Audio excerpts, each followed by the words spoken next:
Secret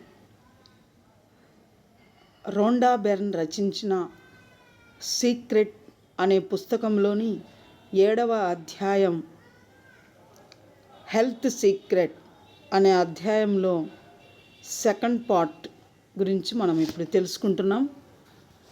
secret పుస్తకంలోని chapter 7లో health secret ఆరోగ్య రహస్యం గురించి సెకండ్ పార్ట్ మనం ఇప్పుడు తెలుసుకుంటున్నాం. మైకేల్ బెర్నార్డ్ బెక్విత్ అనువారు ఏమంటున్నారంటే, ఒక వ్యక్తి శరీరంలో ఏదైనా వ్యాధి బయటపడ్డప్పుడు లేదా అతని జీవితంలో ఏదైనా ఇబ్బంది కలిగినప్పుడు సరైన ఆలోచనలతో దాన్ని పూర్తిగా మార్చివేయటం సాధ్యమేనా అని తరచూ ప్రశ్నిస్తూ ఉంటారు. దానికి సమాధానం స్పష్టంగా ఉంది. అవును, తప్పకుండా సాధ్యమే అని మైకేల్ బెర్నార్డ్ బెక్విత్ అని అంటున్నారు. ఒక వ్యక్తి శరీరంలో ఏదైనా వ్యాధి బయటపడ్డప్పుడు లేదా అతని జీవితంలో ఏదైనా ఇబ్బంది కలిగినప్పుడు సరైన ఆలోచనలతో దాన్ని పూర్తిగా మార్చివేయటం సాధ్యమేనా అని తరచూ ప్రశ్నిస్తూ ఉంటారు. దానికి సమాధానం స్పష్టంగా ఉంది.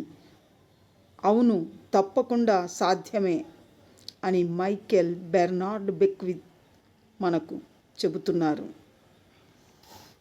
నవ్వు, స్మైల్.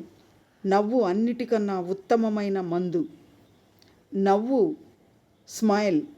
నవ్వు అన్నిటికన్నా ఉత్తమమైన మందు. కేథీ గుడ్మ్యాన్ అనే ఒక వ్యక్తిగత గాథ గురించి మనం ఇప్పుడు తెలుసుకుంటున్నాం. కేథీ గుడ్మ్యాన్ ఒక వ్యక్తిగత గాథను గురించి మనం ఇప్పుడు తెలుసుకుంటున్నాం. నాకు స్తనంలో క్యాన్సర్ ఉందని రోగ నిర్ధారణ చేశారు. నాకున్న బలమైన విశ్వాసంతో నేను బాగైపోయానని మనసారా నమ్మాను. ప్రతిరోజు ఇలా అనుకునేదాన్ని, నన్ను బాగు చేసినందుకు ధన్యవాదాలు, నన్ను బాగు చేసినందుకు ధన్యవాదాలు, నన్ను బాగు చేసినందుకు ధన్యవాదాలు. అలా నిరంతరం అనుకుంటూనే ఉన్నాను. నన్ను బాగు చేసినందుకు ధన్యవాదాలు, నేను బాగైపోయాను అని మనసులో అనుకుంటూనే అనుకున్నాను. నేను బాగైపోయానని మనసులో అనుకుంటూ ఉన్నాను. నా శరీరంలో అసలు ఎప్పుడూ క్యాన్సర్ ప్రవేశించలేదు అన్న దృష్టితోనే ఉండిపోయాను. నా శరీరంలో అసలు ఎప్పుడూ క్యాన్సర్ లేదన్న దృష్టితోనే ఉండిపోయాను. నన్ను నేను బాగు చేసుకోవటానికి చేసిన పనుల్లో ఒకటి హాస్యప్రధానమైన సినిమాలు చూడటం. నన్ను నేను బాగు చేసుకోవడానికి చేసిన పనుల్లో ఒకటి హాస్యప్రధానమైన సినిమాలు చూడటం. రోజంతా ఒకటే నవ్వులు. నేను నా కుటుంబ సభ్యులు అలా నవ్వుతూనే గడిపేవాళ్ళం. నా జీవితంలో ఒత్తిడి రాకుండా చూసుకోవటమే మా పని. ఎందుకంటే వ్యాధిని నయం చేసుకోవాలని అనుకుంటున్నప్పుడు ఒత్తిడి అనేది అన్నిటికన్నా ప్రమాదకరమైనదని మాకు తెలుసు. నాకు రోగ నిర్ధారణ జరిగినప్పటి నుంచి నాకు నయమయ్యేదాకా పట్టిన కాలం దాదాపు 3 నెలలు మాత్రమే. నాకు రోగ నిర్ధారణ జరిగినప్పటి నుంచి నాకు నయమయ్యేదాకా పట్టిన కాలం దాదాపు 3 నెలలు మాత్రమే. అది కూడా రేడియేషను, కీమోథెరపీ లేకుండానే. కేథీ గుడ్మ్యాన్ చెప్పిన ఈ అందమైన స్ఫూర్తిదాయకమైన కథ 3 రకాల అద్భుత శక్తులు పనిచేసే విధానాన్ని తెలియజేస్తాయి. కేథీ గుడ్మ్యాన్ చెప్పిన ఈ అందమైన స్ఫూర్తిదాయకమైన కథ 3 రకాల అద్భుత శక్తులు పనిచేసే విధానాన్ని తెలియజేస్తాయి. వ్యాధిని నయం చేయటంలో కృతజ్ఞతకు ఉండే శక్తి, స్వస్థతను పొందేందుకు విశ్వాసానికి ఉండే శక్తి, స్వస్థతను పొందేందుకు విశ్వాసానికి ఉండే శక్తి, అలాగే శరీరంలోని వ్యాధిని పోగొట్టేందుకు హాస్యానికి సంతోషానికి ఉండే శక్తి. 1 వ్యాధిని నయం చేయటంలో కృతజ్ఞతకు ఉండే శక్తి. 2 స్వస్థతను పొందేందుకు విశ్వాసానికి ఉండే శక్తి. 3 శరీరంలోని వ్యాధిని పోగొట్టేందుకు హాస్యానికి సంతోషానికి ఉండే శక్తి. కేతీకి నవ్వుని చికిత్సలో భాగంగా చేసుకోవాలన్న ప్రేరణ కలిగింది. కేతీకి నవ్వుని చికిత్సలో భాగంగా చేసుకోవాలన్న ప్రేరణ కలిగింది. అది కూడా నార్మన్ కజిన్స్ కథ విన్న తరువాత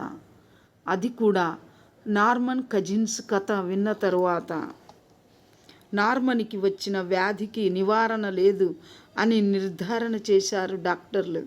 అతను ఇంక కొద్ది నెలలు మాత్రమే బతుకుతాడని చెప్పేశారు.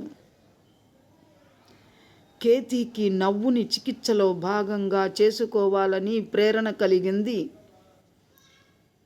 అది కూడా నార్మన్ కజిన్స్ కథ విన్న తరువాత. నార్మన్కి వచ్చిన వ్యాధికి నివారణ లేదు అని నిర్ధారించేశారు డాక్టర్లు. అతను ఇంక కొద్ది నెలలు మాత్రమే బతుకుతాడని చెప్పేశారు. అప్పుడు నార్మన్ తన వ్యాధిని తనే నయం చేసుకోవాలని నిశ్చయించుకున్నాడు. 3 నెలల పాటు అతను హాస్యప్రధానమైన సినిమాలు చూడటం, నవ్వటం తప్ప ఇంకేమీ చేయలేదు. అతని వ్యాధి ఆ 3 నెలల్లో అతని శరీరాన్ని వదిలి వెళ్ళిపోయింది. డాక్టర్లు అతను మళ్ళీ మామూలు మనిషి అవ్వటం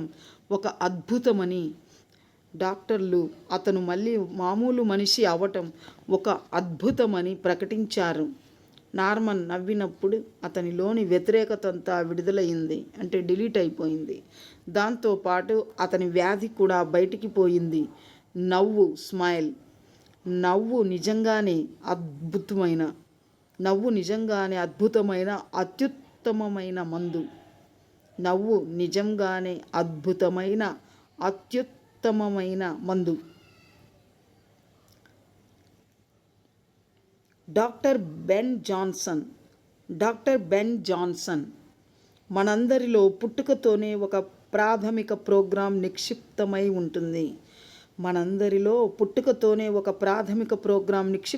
ఉంటుంది. దాని పేరు స్వయం చికిత్స. మీకు దెబ్బ తగులుతుంది, అది పూడుకుంటుంది. మీకు బ్యాక్టీరియా వల్ల అంటురోగం వస్తుంది. రోగ నిరోధక శక్తి వచ్చి ఆ బ్యాక్టీరియా విషయం చూసుకొని రోగాన్ని మాన్పుతుంది. రోగ నిరోధక శక్తికి తనని తాను మార్చుకోగల శక్తి ఉంది అని డాక్టర్ బెన్ జాన్సన్ చెబుతున్నారు. బాబ్ ప్రాక్టర్ మనకు ఏం చెబుతున్నారంటే, ఆరోగ్యకరమైన భావస్థితి ఉన్న శరీరంలో వ్యాధి బ్రతకలేదు. ప్రతి క్షణం మీ శరీరం కొన్ని లక్షల కణాలను విసర్జిస్తూ ఉంటుంది. అదే సమయంలో మరిన్ని లక్షల కణాలను సృష్టిస్తూ ఉంటుంది అని బాబ్ ప్రాక్టర్ తెలియచెప్తున్నారు. బాబ్ ప్రాక్టర్ మనకు ఈ విధంగా తెలియజేస్తున్నారు. ఆరోగ్యకరమైన భావస్థితి ఉన్న శరీరంలో వ్యాధి బ్రతకలేదు. ప్రతి క్షణం మీ శరీరం కొన్ని లక్షల కణాలను విసర్జిస్తూ ఉంటుంది. అదే సమయంలో మరిన్ని లక్షల కణాలను సృష్టిస్తూ ఉంటుంది అని బాబ్ ప్రాక్టర్ మనకు తెలియచెబుతున్నారు.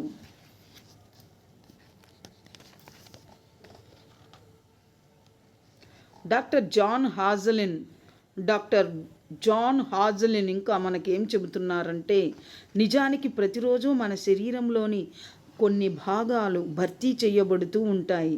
మిగతా భాగాలు కొన్ని నెలలకు ఒకసారి, ఇంకా కొన్ని భాగాలు 2 ఏళ్లకు ఒకసారి భర్తీ చేయబడతాయి. కానీ కొన్ని ఏళ్లలో మనందరికీ పూర్తిగా కొత్తదైన శరీరం లభిస్తుంది అని జాన్ హాజలిన్ చెబుతున్నారు. సైన్స్ నిరూపించినట్లు మన శరీరాలు పూర్తిగా కొన్నేళ్లలో భర్తీ చేయబడితే మరి క్షీణించటం ఎలా జరుగుతోంది? ఏళ్ల తరబడి మన శరీరాలని అంటిపెట్టుకొని వ్యాధులు ఎలా ఉంటాయి? వాటిని అక్కడ పట్టి ఉంచేది మన ఆలోచనలే.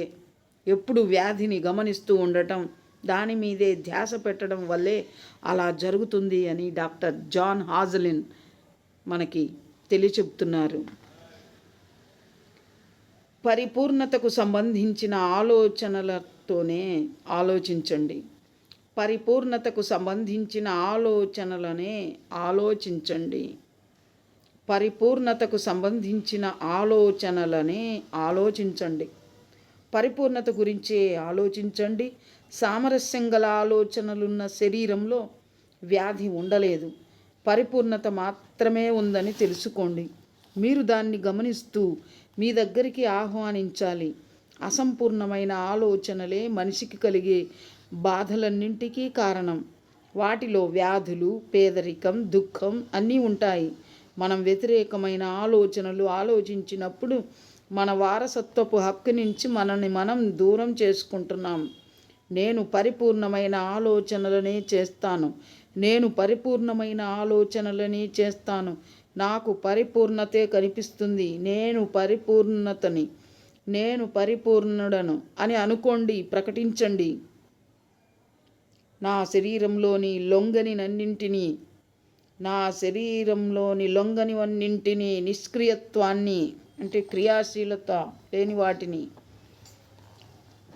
నా శరీరంలోని లొంగని వాటినన్నింటినీ, నిష్క్రియత్వాన్ని బహిష్కరించాను. నా శరీరం ఒక చిన్న పిల్లవాడి శరీరమంత మెత్తగాను, పరిపూర్ణంగాను, పరిపూర్ణతతోనూ ఉందనే విషయం మీద దృష్టి కేంద్రీకరించాను. అంతే. బిగుసుకుపోయి నొప్పి కలిగిస్తున్న కీళ్ళన్నీ సర్దుకున్నాయి. నేను ఇది నిజంగా ఒక్క రాత్రి లోపల చేయగలిగాను అని డాక్టర్ జాన్ హాజలిన్ చెబుతున్నారు. వయసు పైబడటం గురించిన నమ్మకాలన్నీ నిజానికి మన మనసులోనే ఉంటాయన్నది మీరు గ్రహించగలుగుతారు. వయసు పైబడటం గురించిన నమ్మకాలన్నీ నిజానికి మన మనసులోనే ఉంటాయన్నది మీరు గ్రహించగలుగుతారు. మనకు చాలా తక్కువ వ్యవధిలో ఒక కొత్త శరీరం దొరుకుతుందని విజ్ఞాన శాస్త్రం చెబుతోంది. సంకుచితంగా ఉండే ఆలోచనలే వృద్ధాప్యానికి కారణం. అందుకని వాటిని మీ స్మృతిలోంచి బయటికి పంపండి. మీ మనసులో మీ శరీరానికి కేవలం కొన్ని నెలల వయసు మాత్రమే ఉందని అనుకోండి. మీరు ఎన్ని పుట్టినరోజులు గడుపుకున్నా వాటిని లెక్కలోకి తీసుకోకండి. వచ్చే పుట్టినరోజున మీకోసం మీరు ఒక పని చేయండి. అదే మీ మొదటి పుట్టినరోజని. వచ్చే పుట్టినరోజున మీకోసం మీరు ఒక పని చేయండి. అదే మీ మొదటి పుట్టినరోజు అనుకొని గడపండి. మీరు ముసలితనాన్ని ఆహ్వానించాలనుకుంటే తప్ప ఆ కేకు మీద 60 కొవ్వొత్తులు పెట్టరు. దురదృష్టవశాత్తు పాశ్చాత్య దేశాల్లోని సమాజం వయసు పైబడటం గురించి ఎక్కువ పట్టించుకుంటుంది. కానీ నిజానికి అలాంటిది ఏమీ లేదు. మీ పరిపూర్ణ ఆరోగ్యానికి గాను మీ ఆలోచనలను మీరు మళ్లించవచ్చు. ఆలోచించడం ద్వారా పరిపూర్ణమైన శరీరం, సరైన బరువు, శాశ్వత యవ్వనం అన్నింటినీ మీరు పొందవచ్చు. కానీ మీరు విడవకుండా పరిపూర్ణత గురించే ఆలోచిస్తూ ఉండాలి. ఆలోచిస్తూనే ఉండాలి అని డాక్టర్ జాన్ హాజలిన్ మనకి తెలియజేస్తున్నారు. ఇంకా బాబ్ ప్రాక్టర్ ఏమని చెబుతున్నారంటే, మనకు ఏమి చెబుతున్నారంటే, మీకు ఒక వ్యాధి ఉండి మీ ధ్యాసంతా దాని మీదే ఉంటే, మీరు అందరితో దాని గురించే మాట్లాడుతూ ఉంటే మరిన్ని వ్యాధిగ్రస్తమైన కణాలను మీరు ఉత్పత్తి చేస్తారు. మీరు సంపూర్ణ ఆరోగ్యంతో జీవిస్తున్నానని అనుకోండి. మీ వ్యాధి విషయం డాక్టర్లను చూసుకోనివ్వండి. ఎవరికైనా జబ్బు చేసినప్పుడు వాళ్ళు ఎప్పుడూ దాన్ని గురించే మాట్లాడటం అనేది జరుగుతూ ఉంటుంది. అలా ఎందుకు జరుగుతుందంటే వాళ్ళెప్పుడు దాని గురించే ఆలోచిస్తూ ఉంటారు. వాళ్ళు తమ ఆలోచనలని మాటల రూపంలో వ్యక్తపరుస్తున్నారన్నమాట. మీకు ఒంట్లో కాస్త నలతగా ఉంటే దాన్ని గురించి మాట్లాడకండి. మీకు ఒంట్లో కాస్త నలతగా ఉంటే దాన్ని గురించి మాట్లాడకండి. మీకు మరింత నలతగా ఉండాలని అనిపిస్తే తప్ప మీ ఆలోచనే కారణమని తెలుసుకొని నాకు అద్భుతంగా అనిపిస్తుంది, నా ఒంట్లో చాలా బాగుంది, నాకు అద్భుతంగా అనిపిస్తోంది, నా ఒంట్లో చాలా బాగుంది అని ఎన్నిసార్లు వీలైతే అన్నిసార్లు అనుకోండి. నిజంగానే అలా ఉన్నట్లు భావించండి. మీకు ఒంట్లో అంత బాగా లేనప్పుడు ఎవరైనా ఎలా ఉన్నారని అడిగితే ఆ వ్యక్తి మీకు చాలా ఆరోగ్యంగా ఉన్నాను అని అనుకోమని గుర్తు చేశాడని, ఆ వ్యక్తి మీకు చాలా ఆరోగ్యంగా ఉన్నాను అని గుర్తు చేశాడని అనుకోమని అతని పట్ల కృతజ్ఞత కలిగి ఉండండి. మీకు కావలసిన విషయాల గురించే మాట్లాడండి. మీరు ఫలానాది జరుగుతుంది అని అనుకుంటే తప్ప ఏది మీకు సంక్రమించదు. మీరు ఫలానాది జరుగుతుంది అని అనుకుంటే తప్ప ఏది మీకు సంక్రమించదు. అది సంక్రమించగలదు అనుకుంటే మీ ఆలోచనలతో దాన్ని మీరు ఆహ్వానిస్తున్నారు అని అర్థం.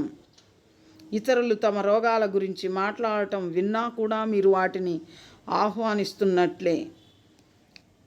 ఇతరులు తమ రోగాల గురించి మాట్లాడటం విన్నా కూడా మీరు వాటిని ఆహ్వానిస్తున్నట్టే లెక్క.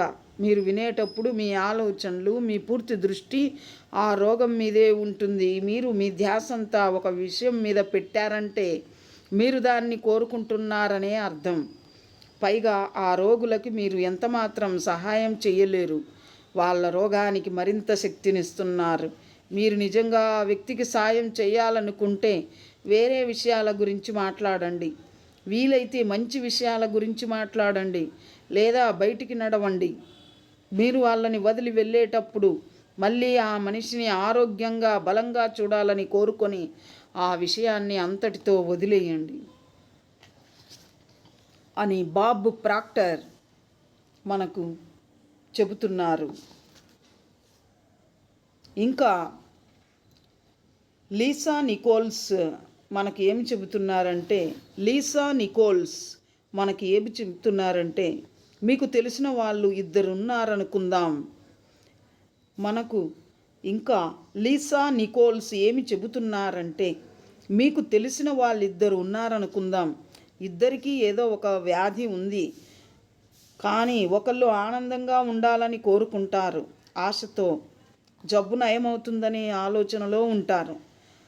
తను ఆనందంగాను కృతజ్ఞురాలిగాను ఉండాలనే దానికి గల కారణాలన్నిటి మీద ఆమె ధ్యాస ఉంటుంది. ఇక రెండో వ్యక్తికి కూడా అదే వ్యాధి, కానీ ఆమె వ్యాధి మీద, నొప్పి మీద నాకే కదా ఇంత పెద్ద కష్టం వచ్చింది అనే ధోరణితో తన మనసు వాటి మీదే కేంద్రీకరిస్తుంది.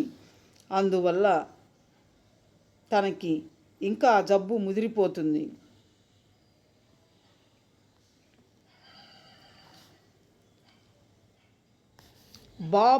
బాబ్ డాయల్ అనే డాక్టర్ మనకేం చెబుతున్నారంటే బాబ్ డయల్ మనుషులు తమ ఆరోగ్యానికి ఏదో అయిందని దాని తాలూకు లక్షణాల మీద ధ్యాస పెడితే దాన్ని వాళ్ళు శాశ్వతం చేసుకుంటున్నారు అని అర్థం. జబ్బుగా ఉండటం మీద నుంచి ఆరోగ్యంగా ఉండటం మీదికి దృష్టిని మళ్లించకుండా ఉన్నంతకాలం జబ్బు నయం కాదు. ఎందుకంటే అది ఆకర్షణ సిద్ధాంతం, law of attraction. Bob dial ఏం చెప్తున్నారంటే మనుషులు తమ ఆరోగ్యానికి ఏదో అయిందని దాని తాలూకు లక్షణాల మీద ధ్యాస పెడితే దాన్ని వాళ్ళు శాశ్వతం చేసుకుంటారు. జబ్బుగా ఉండటం మీద నుంచి ఆరోగ్యంగా ఉండటం మీదికి దృష్టిని మళ్లించకుండా ఉన్నంతకాలం జబ్బు నయం కాదు. ఎందుకంటే అది ఆకర్షణ సిద్ధాంతం, లా ఆఫ్ అట్రాక్షన్. అందువల్ల మనుషులు తాము పరిపూర్ణ ఆరోగ్యంగా ఉన్నామని, తాము సంపూర్ణ ఆరోగ్యాన్ని పొంది ఉండాలని నిరంతరం పరిపూర్ణత కోసం ఆలోచిస్తూ సానుకూల ఆలోచనలు చేస్తూ ఉంటే ఆరోగ్యంగా తయారవుతారు అని రచయిత ఉద్దేశం. ఇంకా మనకి ఫ్రెంటిస్ మల్ఫోర్డ్ అనే వారు ఏం చెబుతున్నారంటే, ఒక విషయం వీలైతే మనమందరం గుర్తుంచుకోవాలి, మనకు వచ్చే అప్రియమైన ఆలోచనలన్నీ మన శరీరంలోకి పంపించే ఒక విషయం వీలైతే మనమందరం గుర్తుంచుకోవాలి, మనకు వచ్చే అప్రియమైన ఆలోచనలన్నీ మనం శరీరంలోనికి పంపించే చెడ్డ విషయాలే అని ఫ్రెంటిస్ మల్ఫోర్డ్ చెబుతున్నాడు. కాబట్టి మనిషి తన మనసులోకి సానుకూలమైన ఆలోచనలను మాత్రమే, ఆరోగ్యకరమైన, సానుకూలమైన, సామరస్యమైన, పరిపూర్ణతకు సంబంధించిన ఆలోచనలు మాత్రమే ఎల్లవేళలా ఆహ్వానించాలి అని చెబుతున్నారు. డాక్టర్ జాన్ హాజలిన్ ఇంకా మనకు ఏం చెబుతున్నారంటే, ఆనందకరమైన ఆలోచనలు తప్పక ఆనందకరమైన జీవరసాయన ప్రక్రియకి దోహదం చేస్తాయి. అంటే మీరు ఆనందంతో నిండిన ఆరోగ్యకరమైన శరీరం మీకు దొరుకుతుంది. డాక్టర్ జాన్ హాజలిన్ మనకి ఏం చెబుతున్నారంటే, ఆనందమైన ఆలోచనలు తప్పక ఆనందకరమైన జీవరసాయన ప్రక్రియకి దోహదం చేస్తాయి అంటే మీకు ఆనందంతో నిండిన ఆరోగ్యకరమైన శరీరం దొరుకుతుంది అని చెబుతున్నారు. వ్యతిరేకమైన ఆలోచనలు, ఒత్తిడి శరీరాన్ని తీవ్రంగా దెబ్బతీసి మెదడు చేసే పనికి హాని కలిగిస్తాయని నిరూపించబడింది. ఎందుకంటే మన ఆలోచనలు, భావాలే మన శరీరాన్ని నిరంతరం తిరిగి సమాయత్తం చేసి పునర్వ్యవస్థీకరించి పునర్నిర్మిస్తూ ఉంటాయి. ఎందుకంటే మన ఆలోచనలు, భావాలే మన శరీరాన్ని నిరంతరం తిరిగి సమాయత్తం చేసి పునర్వ్యవస్థీకరించి పునర్నిర్మిస్తూ ఉంటాయి. మీ శరీరం గురించి మీరు ఏది వెల్లడి చేసినప్పటికీ మీరు దాన్ని మార్చుకోవచ్చు. లోపల బయట కూడా ఆనందంతో నిండిన ఆలోచనలు చేస్తూ ఆనందంగా ఉండటం మొదలుపెట్టండి. సంతోషం అనేది మీరు ఉండే ఒక భావనా స్థితి.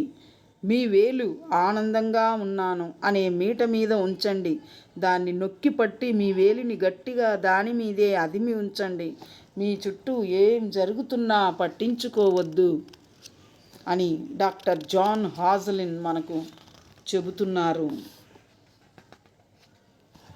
డాక్టర్ బెన్ జాన్సన్ ఇంకా మనకేం చెబుతున్నారంటే, మనకు ఇంకా ఏం చెబుతున్నారంటే, శారీరకమైన ఒత్తిడిని శరీరం నుంచి తొలగించండి. అప్పుడు శరీరం ఏ ప్రయోజనం కోసం నిర్మించబడిందో ఆ పనే చేస్తుంది, తనని తాను నయం చేసుకుంటుంది అని బెన్ జాన్సన్ చెబుతున్నారు. ఒక వ్యాధి నుంచి విముక్తి పొందడానికి మీరు పోరాటం చేయనక్కర్లేదు. ఒక చిన్న పని చేస్తే చాలు. మీలోని వ్యతిరేకమైన ఆలోచనలను వదిలిపెడితే, అంటే మీ మనస్సులోని వ్యతిరేకమైన నెగటివ్ థాట్స్ను డిలీట్ చేస్తే, మీలోని వ్యతిరేకమైన ఆలోచనలను వదిలిపెడితే మీకు సహజంగా ఉండే ఆరోగ్య స్థితి బయటికి వస్తుంది. అప్పుడు మీ శరీరమే తన వ్యాధిని తను నయం చేసుకుంటుంది అని డాక్టర్ బెన్ జాన్సన్ తెలియచెబుతున్నారు. Thank you students. సీక్రెట్ అనే బుక్లో చాప్టర్ 7లో పార్ట్ 2 ఇప్పుడు చెప్పుకున్నాము. పార్ట్ 3 నెక్స్ట్ వీడియోలో చెప్పుకుందాం. Thank you very much.